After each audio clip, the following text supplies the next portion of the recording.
안녕하세요. 저는 여느 막장 드라마 못지않은 막장 사건으로 6년의 결혼 생활을 끝낸 30대 초반의 여자입니다. 저는 현재 친정오빠와 함께 사업 운영을 하고 있는데요. 제가 사업에 동참한 지는 2년 정도 되었습니다. 오빠는 의류와 자파 수익 관련 사업을 진행 중이었는데 초반에는 혼자 하다가 나중에는 제가 사업에 참여하게 되었습니다. 원래는 직장 생활을 했던 오빠가 투잡식으로 사업을 시작했었고, 나중에는 직장까지 그만두고 본격적으로 사업에만 매진하게 되었습니다. 하지만 초창기에는 제대로 된 사무실도 없이 친정집에서 예전에 제가 쓰던 방을 사무실로 꾸며 일을 했었죠. 오빠 혼자 사업을 할 때는 직장 생활 다니는 것보다 조금 더 버는 정도의 수익이 있었습니다. 그런데 제가 나중에 합류하게 되면서 쇼핑몰 매출과 수익이 확 늘어나게 되었어요. 그래서 오빠는 저에게 항상 고맙다고 했습니다. 사업을 성장시켜준 1등 공신이라고 하면서요. 하지만 제 입장에선 오빠에게 더 고마웠습니다. 왜냐면 제가 가장 힘들고 스스로가 한심하게 느껴졌을 때 오빠 덕분에 다시 자신감을 찾을 수 있었기 때문이죠. 저는 원래 소셜 커머스 회사의 지사에서 에디터 겸 카피라이터로 근무를 했었습니다. 대학 졸업 후 7년을 다녔던 회사였고 나름 인정받으며 잘 다니고 있었어요. 저는 2년 연애했던 동갑내기 남자친구와 결혼을 했었는데 결혼하고 나서도 아이를 출산하고 나서도 회사에는 계속 근무를 했었습니다. 하지만 저희 회사가 여러 소문이 있다가 결국 인수합병을 거치며 제가 근무했던 지사는 문을 닫게 되었습니다. 인수합병이 된 본사로 들어가 계속 일을 할 수 있는 방법도 있긴 했는데 문제가 그 본사가 저희 집에서는 거리가 너무 멀다는 거였어요. 제가 만약 결혼을 안 했더라면 혹은 아이가 없는 상황이었다면 출퇴근 시간이 다소 길어졌어도 본사로 갔을 겁니다. 하지만 그 당시 육아와 회사 일을 병행하고 있던 저는 아이 때문에 그렇게 멀리 떨어진 회사로 출근을 할 수가 없겠더라고요. 원래 출근할 때 아이를 어린이집에 맡기고 퇴근할 때 제가 하원시켜서 데리고 왔었는데요. 제가 본사로 가게 되면 출퇴근 시간이 각각 1시간 이상 더 늘어나 버리는 겁니다. 그래서 제가 퇴근하고 아무리 서둘러 간다 해도 어린이집에는 8시 넘어 데리러 갈 수밖에 없겠더라고요. 어린아이를 7시부터 8시까지 하루 종일 맡긴다는 것도 아이에게 미안한 일이고 또 저희 아이가 다니던 어린이집에서도 8시까지 맡아주실 수 있는 상황은 안 됐습니다.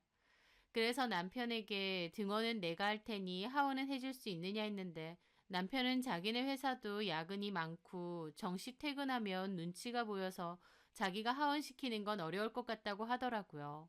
그래서 저는 결국 고민 끝에 본사로 들어가는 것은 포기했습니다. 회사를 그만둬야 했으니 다른 회사로 이직을 할까 싶기도 했어요. 하지만 이직 준비 도중 생각이 바뀌었습니다. 일단 저도 그맘때 육아와 회사 일을 병행하면서 많이 지치기도 했어요. 남편은 퇴근이 불규칙적이라 그나마 정시 퇴근이 가능한 제가 아이 등하원을 다 시키고 또 퇴근 후에도 집안일과 육아를 제가 다 전담해야 했거든요. 육아와 회사 일을 병행한다는 건 상상 이상으로 체력도 많이 소모되고 정신적으로 힘든 일이었습니다. 그래서 저도 너무 지치기도 했고 무엇보다 아이한테 미안한 부분이 많았어요. 저희 아이도 부모보다는 어린이집에서 너무 많은 시간을 보낸 것 때문인지 정서적으로 불안한 것 같기도 하고 그맘때 등원 거부도 꽤 심했거든요. 매일같이 오늘은 엄마랑 같이 있겠다고 우는 아이를 억지로 어린이집에 떼어놓고 출근해야 되는 제 심정은 말도 못했습니다. 아이를 어린이집에 들여놓고 회사로 가면서 미안해서 눈물을 흘린 적도 많았죠. 그래서 남편과 상의를 하게 되었습니다. 일단 이직 준비보다는 아이가 좀 클 때까지 내가 아이를 전담해서 보는 게 어떻겠느냐고요. 남편도 좋다고 하더라고요. 그렇게 저는 전업주부를 하기로 했고 육아를 전담하기로 했습니다. 처음엔 모두에게 좋았어요. 회사에 다니느라 아이와 시간을 많이 못 보내서 항상 미안한 마음이 있었는데 아이 옆에서 충분히 시간을 보내줄 수 있었으니까요. 게다가 남편도 제가 집에 있으면서 집안일과 육아를 전담해주니 편하다고도 했습니다.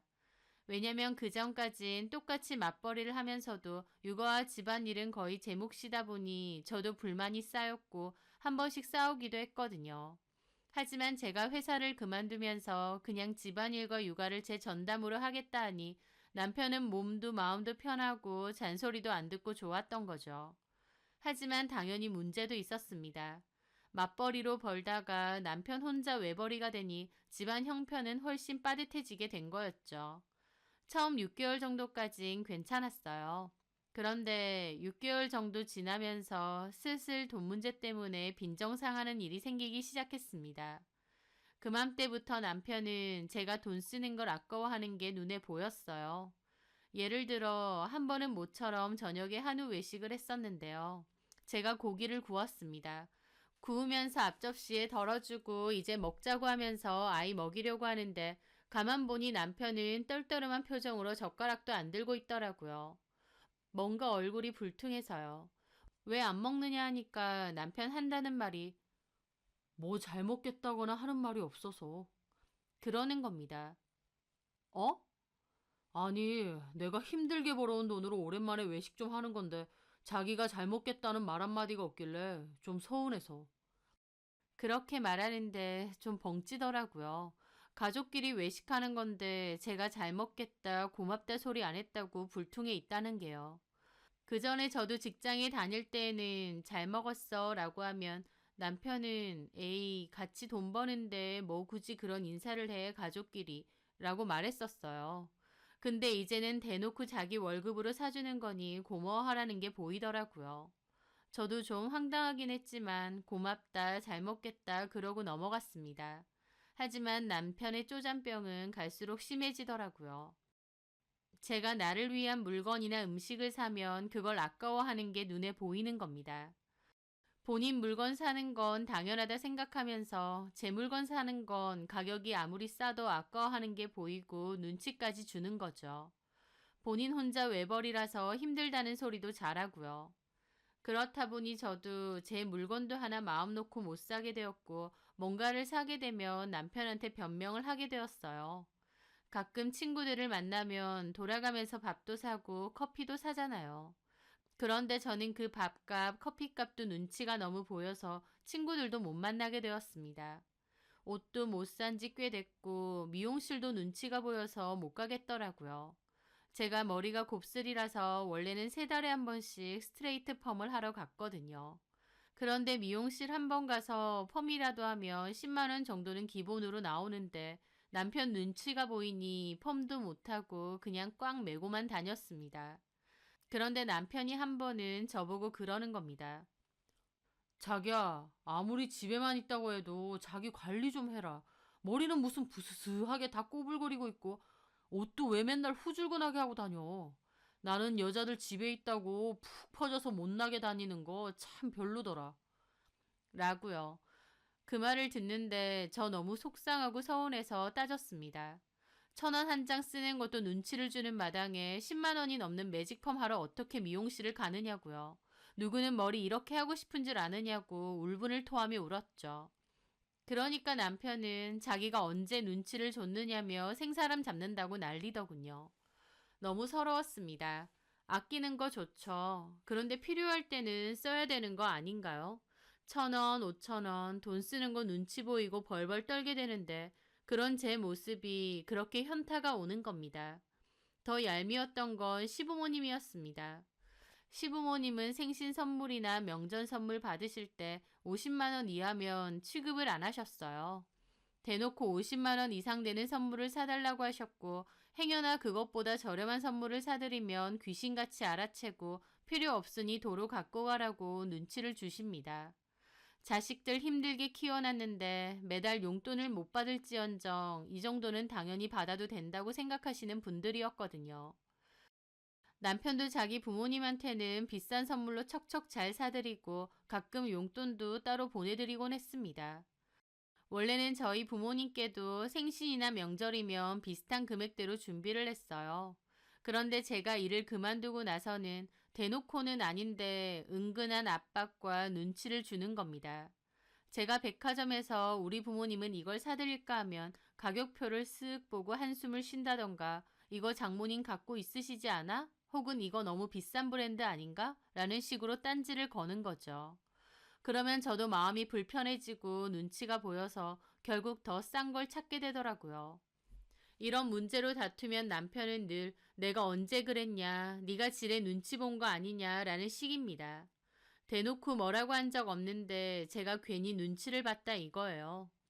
충분한 대화와 상의 후에 직장을 그만두고 전업주부를 선택했다 생각했는데 남편은 제가 돈을 벌어오지 않는다는 이유로 은근한 무시와 눈치를 내내주었던 겁니다. 그렇게 1년 반 정도가 흐르고 저는 이대로는 안 되겠다 싶어서 일을 구하겠다 결심했습니다. 남편에게 말하니 남편도 잘 됐다며 쌍수 들고 환영하더라고요. 솔직히 그간 말은 못해도 외벌이로 사는 게 얼마나 힘들고 부담스러웠는 줄 아느냐면서요. 말은 못하긴 뭘 못하나요? 여태까지 줄창 눈치 줬으면서요. 저는 더럽고 치사해서 내가 보란듯이 직장 구하고 내 돈 벌겠다 생각하며 취업 자리를 찾기 시작했습니다. 그런데요, 경력 단절이라고 해봤자 1년 반 정도가 전부인데 제 취업은 정말 쉽지 않더라고요. 아마 제 일의 특성상 더 힘들었던 것 같습니다. 제가 했던 일이 카피라이터와 에디터 쪽 일인데 이쪽 분야의 취업 자리가 많지 않았고 겨우 면접까지 본다고 쳐도 제가 아이를 키우고 있고 야근이 힘들다는 이유 때문에 번번이 떨어질 수밖에 없었습니다. 반년 정도 수많은 회사에 이력서를 냈고 다른 분야로도 많이 지원을 해봤지만 결국 제 취업에는 실패하게 되었어요. 다시 일을 구한다고 말은 했는데 반년 넘게 일을 못 구하고 있으니 남편도 저를 싸늘하게 보는 게 느껴졌습니다. 여전히 제 앞에서 외벌이라 힘들다는 소리도 잘했고 자기 주변에는 와이프들이 더 능력 있다며 부럽다는 소리도 잘했죠. 그런 말이 듣기 싫어 싸우기도 많이 싸웠고 남편과의 사이도 별로 좋지 않았습니다. 그러던 와중 저희 오빠가 저에게 일을 같이 해보자고 한 거였어요. 오빠가 판매하는 제품들이 제품력은 좋은데 판매까지는 잘 안 되는 것 같다고 썸네일이나 상세 페이지, 홍보 등에 문제가 있는 것 같다고 했거든요. 오빠가 파는 상품은 온라인 상품이고 눈에 확 띄는 것이 중요하다 보니 썸네일이나 상세 페이지가 굉장히 중요했습니다. 저는 오빠의 쇼핑몰을 제 나름대로 분석하고 썸네일과 상세 페이지 내용을 대거 바꿨습니다. 제 일이 광고 카피라이팅 쪽이다 보니 좀 더 눈에 확 들어오고 시선을 당길 만한 와우 포인트를 살린 문구로 주목을 끌도록 했죠. 그리고 상세 페이지 내용에서도 좀 더 간결하고 상품 내용이 눈에 잘 띄게끔 전면적으로 교체를 했습니다. 효과적인 썸네일 덕분인지 오빠가 파는 제품도 크게 판매율이 올랐어요. 오빠는 너무 고맙다고 하면서 아예 저보고 취업 준비할 거면 오빠랑 같이 일하자고 하더라고요. 홍보도 다방면으로 할 거라서 오빠 혼자 해야 될 일도 너무 많고 바빴다며 월급을 많이는 못 줘도 같이 하면 어떻겠느냐 한 거죠. 취업 자리가 너무 급했던 저는 흔쾌히 같이 하자고 했습니다. 제 말에 남편은 형님도 본인 코가 석자 아니야? 장사 그렇게 잘 되는 것도 아니라며. 근데 당신 월급이나 줄 수 있나? 그러니까 오빠랑 나랑 더 열심히 해봐야지. 동업이다 생각하고. 글쎄, 시간 낭비하는 건 아닐까? 차라리 다른데 취업 준비를 하는 게 나을 것 같은데. 5달만 같이 해보고 별로면 다시 취업 준비 해볼게. 어차피 지금 취업 준비가 잘 안 되기도 하고. 어쨌든 오빠가 월급 준다 했으니까. 그래, 뭐, 알바라 생각하고 5달만 해보든가. 남편은 별로 탐탁치 않아 했지만 저는 뭔가 재미도 있고 자신감도 생겼어요. 오빠랑 같이 일하는 거니 편하기도 할 테고 저도 의욕이 샘솟았죠. 그렇게 저는 친정집으로 출근해 오빠와 일을 했습니다. 오빠가 상품 사입과 배송, CS 쪽을 담당한다면 쇼핑몰 관리와 홍보 관련해서는 제가 담당을 해서 일을 했어요. 홍보로 빛을 봐서 판매가 잘 되는 제품이 생기면 너무 재밌고 신나더라고요. 내가 신나서 할 수 있는 나만의 일이 다시 생겼다는 게 그렇게 감사하고 즐거운지 그때 다시 깨닫게 되었습니다. 그렇게 5달이 흘렀어요. 남편은 더 이상 저에게 그만두라고 하지 않았습니다. 아니, 오히려 우리 와이프 최고다 소리를 연발하기 시작했죠. 오빠와 제가 하던 쇼핑몰 매출이 굉장히 오르게 되었거든요. 몇 개의 상품이 큰 히트를 치면서 매출도 급성장했던 게 큰 계기였습니다. 발송해야 되는 상품이 엄청나게 늘어남에 따라 오빠는 집 근처에 작은 사무실 하나를 임대했고 오빠와 저는 이제 그쪽으로 출근을 했어요. 일이 바빠서 포장 및 배송 관련 아르바이트생도 뽑아야 했죠. 오빠는 저를 직원이 아닌 동업자 개념으로 생각해서 월급도 정해진 월급이 아니라 순수익에서 몇 프로를 저에게 주겠다라고 했는데요. 저는 그때 매달 순수익으로 800만 원 정도를 가져가고 있었습니다. 그러니 저희 매출이 얼마나 좋았겠나요? 남편도 제가 800만 원을 월 수익으로 갖고 오기 시작하니 저에 대한 대접이 달라졌습니다. 그 전에 눈치를 줄 때는 언제고 이제는 우리 자기가 최고다. 나는 너무 복받은 남편이다. 우리 마누라 진짜 능력 있다 등등 온갖 입에 발린 소리는 다 하더라고요. 남편만 그러나요? 시부모님은 더했습니다. 남편 혼자 외벌이할 땐 쓸데없는데 돈 쓰지 말고 아끼라고 툭 하면 잔소리하고 우리 태성이 혼자 일하려니 등골이 휘겠다 불쌍하다는 소리도 은근히 자주 하셨죠.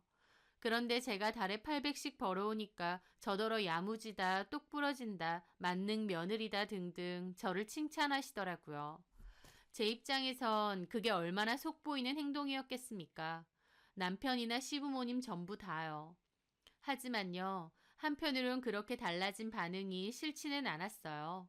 어쨌든 돈 때문에 계속 우울하고 남편하고도 잘 싸웠었는데 제가 돈을 잘 벌어오면서부터 싸울 일도 없고 남편도 저만 보면 좋아 죽고 시부모님도 우리 며느리 최고다 그러시니 그게 참 속보인다 싶으면서도 또 한편으론 돈 때문에 안 싸워서 다행이다.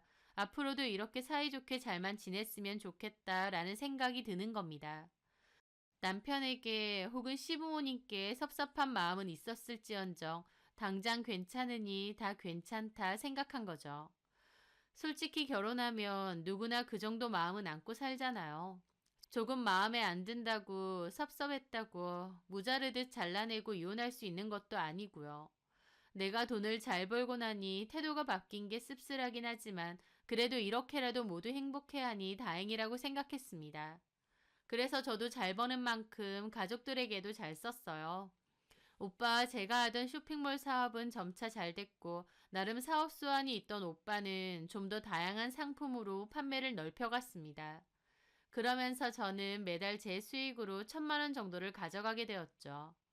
1,000원 한 장에 벌벌 떨 때를 생각하면 엄청난 변화였습니다. 그리고 저도 그에 맞춰 주변 사람들에게 베풀기 시작했어요. 그맘때 남편이 차가 너무 오래돼서 흔들림이 심하다고 징징거려서 차를 바꿔줬습니다. 그리고 어머님께는 생신 선물로 200만 원 가까이 하는 비싼 브랜드 코트를 선물해드리기도 했어요. 다가오는 아버님 생신 때는 300만 원 상당의 안마의자 사달라고 하셔서 그것도 제가 사드리기로 약속했죠. 잘 버는 만큼 가족들에게도 많이 베풀고 싶었거든요. 그런데 앞에서는 우리 와이프 최고다를 외치던 남편놈이 뒤에서는 저를 완벽하게 배신하고 있었습니다. 왜냐면 저는 아주 우연하게 남편의 외도 사실을 눈치챘거든요. 보통은 남편이 바람을 핀다는 심증은 있어도 그 물증이나 증거를 찾기가 쉽지 않아서 힘들다고 하잖아요. 그런데 저는 남편이 바람을 피는 줄도 몰랐는데 외도 증거부터 찾았던 겁니다. 증거가 떡하니 제 손에 들어왔으니 이걸 운이 좋았다고 해야 할지 아니면 결국 그걸로 제 마음이 괴롭고 가정이 파탄난 건 맞으니 운이 나쁘다고 해야 할지 모르겠네요. 저는 남편이 해놓은 카톡 PC 연동 때문에 간단하고도 또 황당하게 남편의 외도를 알아차린 거였습니다. 그날은 아버님이 저에게 전화를 한 날이었습니다. 다음 달 초가 아버님 생신이었는데 원래 아버님이 사달라고 하신 안마의자 브랜드가 있었거든요. 그런데 아버님이 그 브랜드 말고 다른 브랜드가 더 좋다더라. 30만 원 더 비싸긴 한데 그래도 그걸로 해달라 하셨습니다. 아버님은 그게 무슨 기능도 좋고 어떤 것도 좋고 주변에 쓰는 친구가 있는데 그렇게 좋다더라 하시면서 한참 얘기를 하셨어요. 저는 알겠다고 제가 한번 찾아보겠다 말씀드렸죠. 그리고 아버님이 말한 안마의자를 찾아보려고 작은 방에 있는 남편의 노트북을 열었어요. 그런데 남편이 전원을 제대로 안 껐는지 바로 사용 중이던 바탕화면이 뜨면서 남편 아이디로 로그인되어 있는 카톡 대화창도 뜨더라고요. 저는 별 생각 없이 안마기를 검색하기 위해 카톡 대화창 끄려던 참이었습니다.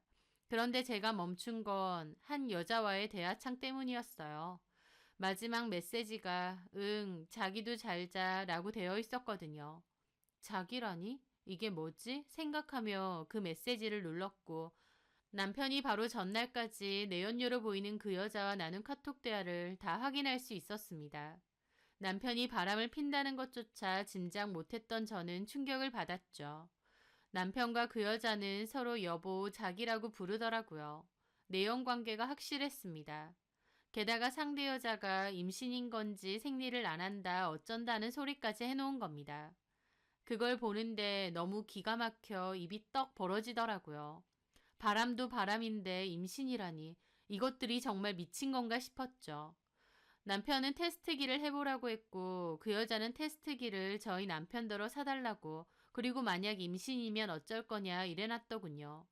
남편은 일단 만나서 얘기하자면서 그리고 만약 진짜 임신이면 양육비 줄 테니 키워달라 우리의 아이를 지울 수 없다느니 개소리까지 정성껏 해놨더라고요. 그걸 보는데 피가 거꾸로 솟고 온몸이 사시나무처럼 떨리는 겁니다. 저는 튀어나올 것처럼 뛰는 심장을 부여잡으며 두 사람이 나눈 대화를 꾸역꾸역 읽어봤습니다. 두 인간들은 1년이 훨씬 넘은 사이 같았습니다. 작년 봄에 자기랑 갔던 그 바닷가에 또 가고 싶다. 거기서 먹은 회가 또 먹고 싶다. 이런 소리가 있었고 남편도 조만간 한번 가자며 신나게 대답했거든요. 대화에 한자 한자 피가 거꾸로 솟았습니다. 저는 그맘때 남편 눈치가 너무 보여 1,000원 한 장 쓰는 것도 벌벌 떨었던 때인데 옷도 제대로 못 사고 머리 한 번을 제대로 못하고 친한 친구에게 2,000원짜리 커피 한 잔 사는 것도 고민해야 했는데 남편은 이 시기에 그 여자랑 참 많이도 놀러 다니고 돈도 잘만 쓴 것 같았습니다. 선물도 많이 사준 것 같고요.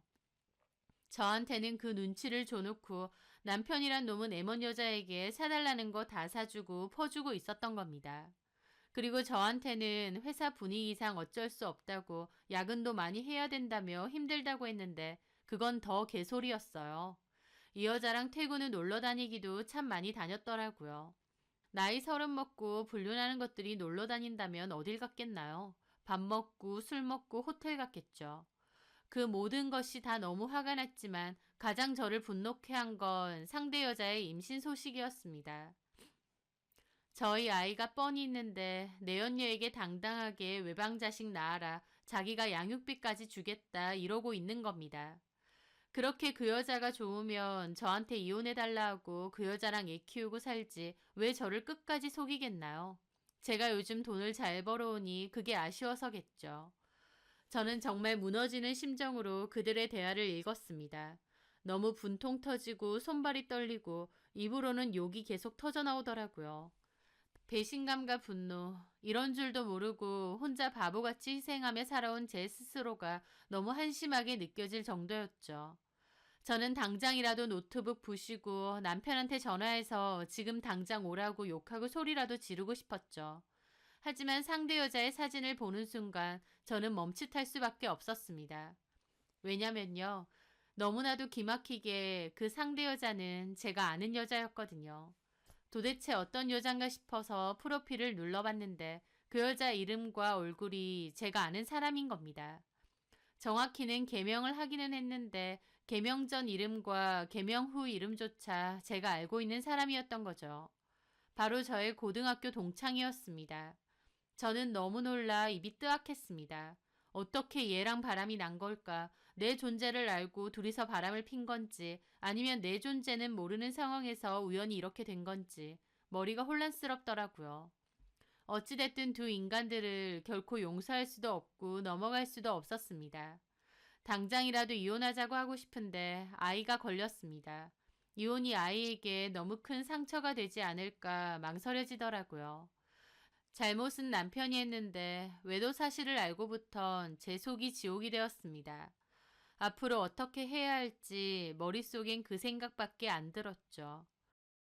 그렇게 제가 안색도 안 좋고 계속 뭔가 고민에 빠져 있는 것을 본 저희 오빠가 얘기 좀 하자고 하더라고요. 민영아, 너 무슨 걱정 있어? 아니야, 걱정은 무슨. 야, 오빠가 너를 모르냐? 왜 그러는데? 오빠한테 솔직하게 말해. 양서방이 문제 일으켰어? 저는 한숨을 내쉬었습니다. 그리고 계속 캐묻는 오빠에게 결국 그 모든 이야기를 하게 되었어요. 제 얘기를 듣는 오빠는 저보다 더 흥분하고 화가 나서 얼굴이 시뻘개지더군요. 이 자식이 미쳤나? 감히 너를 속이고 바람을 펴? 그리고 그 여자가 임신도 한 것 같다고? 이것들이 정말... 오빠는 화가 머리끝까지 나서 당장이라도 남편을 잡으러 가려고 나서려는 겁니다. 저는 오빠를 붙잡았죠. 오빠, 이러지 마. 이렇게 감정적으로 하면 안 돼. 왜 오빠가 더 난리야? 열받잖아. 집불도 없는 거 너한테 잘하겠다 그렇게 매달려서 엄마 아빠도 결혼 허락한 건데 이렇게 뒤통수를 때려? 솔직히 너 일 그만두고 양서방이 눈치 준 거 우리도 다 알아. 네가 미주알 고주알 말은 안 해도 우리도 눈치가 있으니 다 안다고. 그래서 내가 너한테 같이 일하자고 한 것도 있고. 그런데 지는 다른 여자 만나고 다니면서 그 여자한테는 돈 쓰고 다니고 외방자식까지 만들어? 이거 미쳐도 제대로 미친놈이네. 오빠의 말에 저는 너무 속상해서 눈물이 다 나더라고요.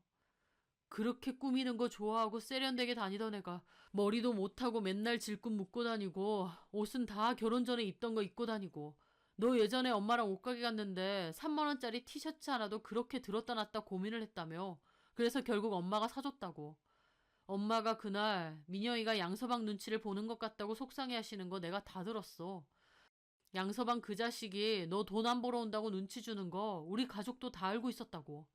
그래도 너네 일이고 네가 괜찮다고 하니 아무 말 안 했는데 근데 지는 바람을 펴? 이 미친 새끼가 정말. 오빠는 화가 나서 어쩔 줄 몰라 하더라고요. 오빠한테도 부모님한테도 너무 죄송하고 면목이 없었습니다. 잘 사는 모습, 남편에게 대접받고 사는 모습 보여드리고 싶었는데 저는 그날 오빠 앞에서 한참을 울었고 오빠도 속상해서 저를 달래주며 한숨만 푹푹 내쉬더라고요. 그날 오빠랑 몇 시간 동안 많은 대화를 나누었습니다. 결론은 이혼이었어요. 남편 하는 짓이 너무 괘씸하기도 했고 또 제가 얼마든지 혼자서 저희 아이 키울 수 있는 능력도 되는데 이 더러운 꼴을 참고 살아야 될 이유가 없었거든요. 그렇게 저는 오빠와의 기나긴 대화 끝에 이혼하겠다, 최대한 빠른 마무리를 내겠다 확고한 결심을 내렸습니다. 그렇게 결론을 내리고 나니 남편과 시부모님이 그 내연녀의 실체를 알게 되면 어떤 얼굴을 할까 오히려 궁금하더라고요. 저만 알고 있는 내연녀 동창의 과거 말이죠. 저는 오빠의 도움으로 한 심부름 센터를 찾게 되었습니다. 오빠도 주변에 물어물어 알게 된 곳인데 인터넷 서치 관련 전문가라고 하더라고요. 저는 그 내연녀의 이름과 연락처, 정보를 다 주었어요. 제 고등학교 동창이었기에 출신 학교와 개명 전 이름, 기본적인 정보도 비교적 알고 있었죠. 그리고 저는 저에게 필요한 그 사진을 인터넷을 뒤져 구해달라 했습니다. 그 후 저는 변호사 사무실로 가서 상담을 받았어요. 제가 확보한 남편과 그 여자와의 카톡 대화 내용을 보여주니 증거로 충분한 효력이 있다고 하더라고요. 저는 그렇게 바로 계약하고 이혼 소송과 상간 소송도 진행하겠다 했습니다. 제가 조용히 그 모든 것을 처리하고 있는 동안에도 남편은 눈치 없이 아빠 안마의자 샀어? 이러고 있더라고요. 저는 남편에게 최대한 티를 내지 않으려고 안간힘을 쓰고 있었습니다. 남편 얼굴에 물이라도 확 끼얹고 싶고 쌍싸대기를 날리고 싶을 때가 하루에도 몇 번이나 있었지만 이 악물고 참았어요. 내가 생각한 날 다 터트리고 끝내겠다. 그 생각뿐이었거든요. 아직. 왜 아직이야? 다음 주엔 가야 되는데. 요즘은 주문해도 금방 오잖아. 내가 알아서 할 테니까 신경 안 써도 돼. 어련히 알아서 좋은 거 해드릴까. 아, 그래? 고마워, 자기야. 하고 실실대고 있더라고요. 저 뻔뻔한 낯짝 보는 것도 얼마 안 남았다 생각하며 이를 갈았죠. 그렇게 저는 모든 소장 작성을 다 끝내고 마음의 준비도 다 끝냈습니다. 그 여자에겐 소장을 발송했고 남편 소장은 제가 직접 전달하기로 했습니다. 그리고 그때 마침 신부름 센터로부터 제가 의뢰했던 사진도 받을 수 있었어요. 저는 그 사진과 소장을 전부 서류 봉투에 잘 담아놨습니다. 그리고 시부의 생일이 있던 날 아이는 몸이 안 좋다는 핑계로 친정에 맡기고 남편과 저만 시댁으로 갔습니다. 저희가 오자마자 어머님은 식사 준비 같이 하게 저보고 주방으로 들어오라 하시더라고요. 제가 이혼하는 마당에 그거 같이 하고 있겠나요? 저는 평소와 달리 단박에 거절했습니다. 저 몸이 좀 피곤해서요. 거실에서 좀 쉴게요. 당신 뭐해? 어머님이 도와달라 하시잖아. 라고 남편에게 말했죠. 제 말에 어머님도 남편도 황당한 표정을 짓고 있더라고요. 하지만 곧 남편이 알겠다며 주방으로 들어갔습니다. 제가 벌어오는 돈이 훨씬 많아지면서부터 남편은 제 얘기를 잘 듣거든요. 주방에서 어머님이 돈 좀 번다고 유세냐는 소리가 얼핏 들렸지만 남편이 쉬쉬하더군요. 참 이 집은 돈 잘 벌어오는 사람이 최고인가 보다 씁쓸했습니다. 제가 다시 돈을 잘 벌어오지 못하면 인간 취급도 안 해줄 사람들이 남편과 시댁 식구들이었으니까요. 제가 거실에 가만히 앉아있자 아버님은 안마의자는 주문했냐? 그러시더군요. 그래서 제가 그랬죠. 좀 이따가 제가 드릴 게 있어요. 뭐를? 안마의자를? 뭐 좋은 거예요. 오늘 바로 오기로 했냐? 이야, 타이밍 좋구나. 기대하는 아버님을 보는데 참 코웃음이 나더라고요. 아버님도 어머님 못지않게 돈돈거리는 게 심해서 너네는 나한테 효도하라는 소리를 귀에 딱지가 않게 하시는 분입니다. 남편에게 그렇게 말하시는 건 이해하겠는데 저한테는 뭘 해주셨다고 그렇게 효도를 바라시는지 정작 당신 아들이 저에게 뭔 짓을 했는데요. 저는 복잡한 생각을 하며 가라앉는 기분으로 앉아 있었습니다. 그렇게 잠시 후에 어머님과 남편이 상을 차려서 거실로 나왔습니다. 저는 거기 앉아서 밥 먹고 있을 기분도 아니고 이제 본론을 말해야겠다 싶었어요. 시댁 식구들이 다 둘러앉아 있을 때 그것을 꺼낼 생각이었으니까요. 자, 얼른 식사하자. 잠시만요. 일단 식사 전에 제가 드릴 게 있어서요. 뭐 안마의자 주문했다는 거 도착했니? 저는 조용히 서류 하나를 꺼냈습니다. 그리고 남편에게 내밀었어요. 자, 당신한테 줄게. 어머님, 아버님 앞에서 말해야 될 것 같아서. 남편은 어리둥절해하며 서류를 꺼내보더라고요. 그리고 이혼 서류라는 것을 알게 되자 눈이 커지는 겁니다. 이게 뭐야? 이혼 서류지. 그리고 뒤에는 위자료 소장이고. 제 말에 남편과 시부모님 티오를 듯 놀라더군요. 이혼? 너 뭔 소리야? 갑자기 이혼이라니. 지금 밥상머리 앞에서 이게 당최 뭔 소리냐? 저는 흥분해서 날뛰는 그 사람들 앞에서 차분하게 말했습니다. 어머님, 아버님, 이 사람 바람 폈습니다. 내연녀 이름은 조민지고 임신도 한 모양이에요. 제 말에 어머님은 놀라 입을 틀어막으시더라고요. 그게 무슨 소리냐? 바람? 임신? 남편도 당황한 얼굴이었습니다. 네가 그걸 어떻게 아느냐는 표정이었죠. 이 사람이 아주 바람핀다고 증거를 줄줄 흘려놓고 다니더라고요. 최소 1년 이상 된 것 같아요. 저한테는 1,000원 한 장 쓰는 것도 아까워서 벌벌 떨었는데 그 여자가 어디 놀러 가자는 거 뭐 먹고 싶다는 건 잘도 사주고 펑펑 쓴 것 같던데요. 그 여자 임신 맞대? 네가 임신 테스트기까지 사들고 가보겠다며. 만약 임신이면 양육비 줄 테니까 낳으라며. 자기가 그걸 다 어떻게 알아? 아버님이 안마의자 좀 사달래서 그거 검색하려고 네 노트북 켜니까 그 여자랑 나눈 대화가 다 있더만. 너 내가 그렇게 만만해 보였니?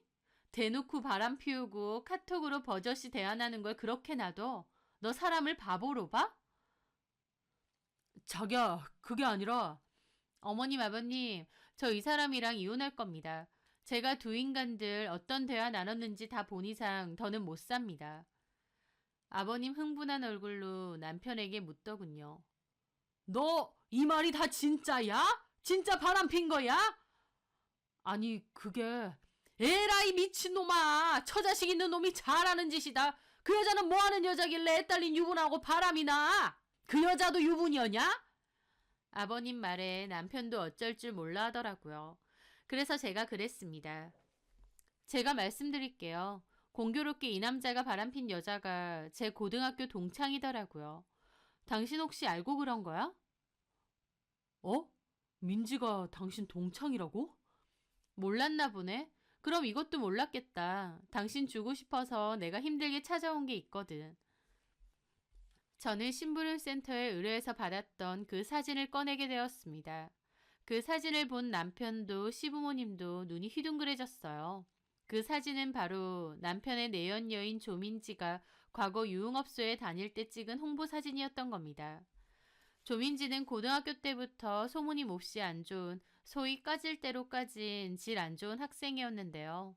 저희 학교에서도 문제아로 손꼽혀서 전교생이 그 이름을 다 알고 있었습니다. 그때 이름은 조민지가 아니고 조숙현이었어요. 하여튼 고등학교 때 안 좋은 쪽으로 나름 유명 인사였습니다. 같은 학교 후배 애들 삥도 잘 뜯고 다니고 맨날 집에 갈 땐 남자들 오토바이 타고 다닌다 그러고 뒷자리에서 고데기하고 수업 시간엔 퍼즐러 자고 남자들과 몰래 통화하고 선생님한테 반항하고 학업 분위기도 해치는 1등 공신이었죠. 그렇게 졸업 후 대학교 다닐 때 고등학교 동창들 사이에서 그 소문이 돌았습니다. 저도 친구에게 들어서 알았어요. 조숙현이 불법 해외 성매매를 하다가 걸렸다더라 라는 소문이요. 게다가 한 동창 남자애가 조숙현이랑 사귀다가 깨졌는데 그 분풀이로 조숙현이 술집 다닐 때 찍은 홍보 사진을 동창 커뮤니티 게시판에 올린 겁니다. 그 사진을 본 동창들은 걔 고등학교 때도 그러고 다니더니 알만하다고 소문이 다 났죠. 근데 솔직히 안 그럴 것 같던 애가 그러면 충격이었겠지만 조숙현이라면 충분히 그러고도 남을 것 같아서 그런 줄 알았다 정도였긴 했습니다. 어쨌든 옛날에 저도 그 사진들을 보고 경악했었는데 시간이 흘러 그 조숙현이 저희 남편과 바람을 핀다니 이게 무슨 운명의 장난인가요?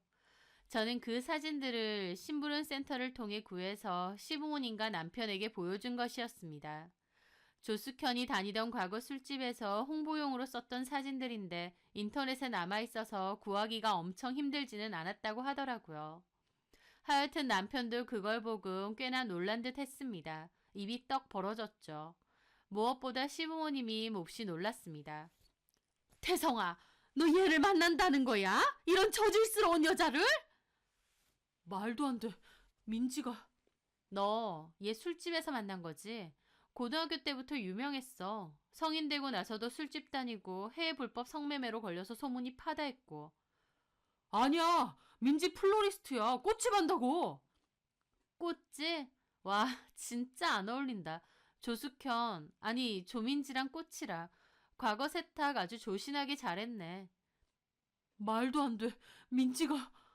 그럼 유부남이랑 놀아나서 애까지 가지는 애가 어떤 애인 줄 알았는데. 너랑 참 잘 어울리는데 왜. 애도 낳고 잘 살아봐. 저는 충격받은 그 사람들을 두고 자리에서 일어났습니다. 어머님, 이 여자 임신했다고 하니 새며느리로 맞이하세요. 저는 이제 이 사람하고 이혼할 겁니다. 그리고 저는 가려고 하는데 퍽 하는 소리가 들리는 거예요. 놀라서 돌아보니 아버님이 화를 못 이기고 남편 얼굴을 때린 거였죠. 남편은 얼굴을 부여잡고 겁에 질려 아버지 하고 있더라고요. 야, 이 자식아. 어디서 바람을 펴도 이런 싸구려 같은 년이랑 바람을 펴. 뭐? 성매매? 술집? 에라이 정신 나간 놈아. 저도 몰랐다고요. 소연애미가 이제 돈 좀 벌어오고 나도 어디 가서 며느리 자랑 좀 하게 됐는데 바람 펴서 이혼! 내가 아들놈 술집년이랑 바람 펴서 이혼했다는 소리를 하게 생겼어? 너 오늘 그냥 내 손에 죽자 이 자식아. 이 꼴통 같은 자식. 아버님이 남편을 때리려고 하고 어머님은 질겁해서 막아 세우더라고요. 본인 위신, 체면이 중요하신 아버님은 아들이 바람펴서 며느리가 상처받았다는 것보다 그런 여자랑 바람이 나고 이혼 당해야 된다는 그 사실이 더 부끄러우신 듯 했죠. 참 어지간한 집안이다. 저는 마지막까지 있는 정 다 털어내고 그 집을 나오게 되었습니다. 그리고 저는 친정으로 와서 이혼 소송을 진행했어요.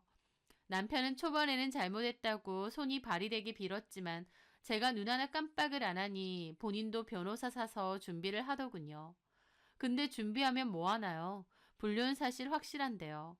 1년 정도 걸리긴 했지만 결국 제 승소로 끝이 나서 남편과 조민지로부터 상간 위자료 소송까지 받아냈습니다. 집은 애초에 반반 했었고 기여도도 비슷했기에 반반 나눠서 갖기로 했습니다. 그리고 남편에게 줬던 제 차는 재산 분할 목록에 포함되지 않은 별도의 제 명의 재산이었기에 도로 갖고 왔습니다.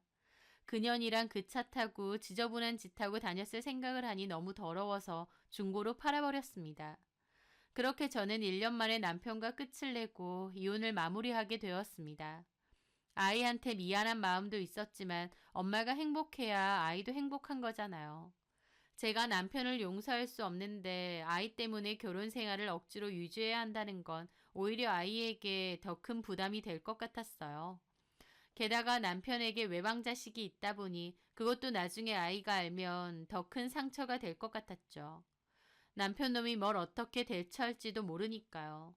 차라리 다 끊어내고 저 혼자 아이를 책임지고 사는 게 훨씬 낫겠다 싶더군요.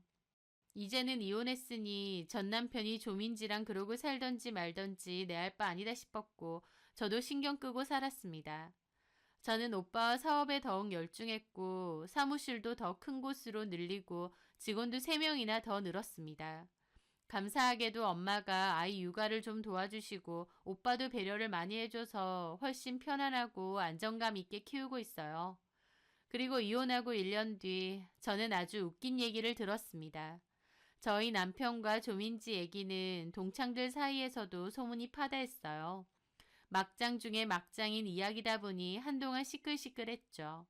그래서 그 후일담을 듣게 되었는데 조민지는 임신이 맞았고 결국 출산도 했답니다. 그런데요, 그 아이가 전 남편 아이가 아니었던 건지 전 남편 쪽에서 결혼을 거부했다고 했습니다. 양육비까지 준다고 낳으라고 할 땐 언제고 이제 이혼남 신세인데도 결혼을 거부한 거죠. 결국 아이는 조민지 부모님 아이로, 즉 본인 동생으로 호적에 넣었다는 얘기가 있더라고요. 인생 그따위로 사는 조민지는 끝까지 한심한데 그 애는 참 불쌍하다 싶었죠. 돈 안 벌어온다고 저에게 눈치 주고 무시하던 전 남편놈. 제가 돈을 잘 벌게 되니 대접부터 달라졌던 것도 지금 생각하면 정말 열받고 쓰레기 같은 인간이다 싶어요. 언제든지 상황이 안 좋게 변하면 뒤도 안 보고 저를 팽할 인간이었던 거죠. 저도 그때는 그냥 흐린 눈으로 모른 척 했는데 이제 와서 생각해보니 애초에 글러먹은 인간이고 평생 믿고 살 인간도 아니었던 것 같습니다. 게다가 그렇게 능력 좋은 와이프 어쩌고 노래 불렀는데 제가 잘 되자마자 바람핀 거 걸려서 이혼당하고 위자료 토해내고 지복을 지가 찬 셈이죠. 보란듯이 잘 사는 게 최고의 복수라는 탈무드의 명언처럼 저도 아주 보란듯이 아이 잘 키우며 잘 살려고 합니다. 제 사연 들어주셔서 감사합니다.